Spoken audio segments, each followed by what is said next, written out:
Wat as dit net 2 ure 'n dag kos om die finansies van jou familie om te draai?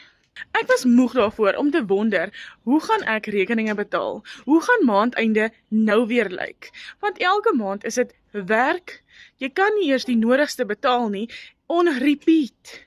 En dis mos ook nie jou lewe nie. Ek het op 'n stelsel afgekom wat my geleer het om net 2 ure 'n dag te werk en geld te genereer van my foon af. Ek het ook geleer om 5 maklike stappe op 'n daaglikse basis te volg in my 2 ure werksdag. En ek het 'n outomatiese stelsel. Dit beteken ek kan nog steeds met my dagtaakies aangaan terwyl my besigheid die ding doen. 'n Besigheid sonder uitgawes? Ja. Jy het opstelkoste. En dit is wat ek gehad het, opstelkoste, sonder enige maandelikse uitgawes, en ek vat 100% van die profijt.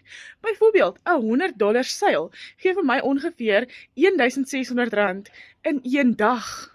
Jy kan unlimited verkoop. Skryf vir my toekoms hieronder. Ek deel die plan met jou wat besig is om my finansiële omstandighede om te draai. Want jy is meer werd as om elke maand te sukkel.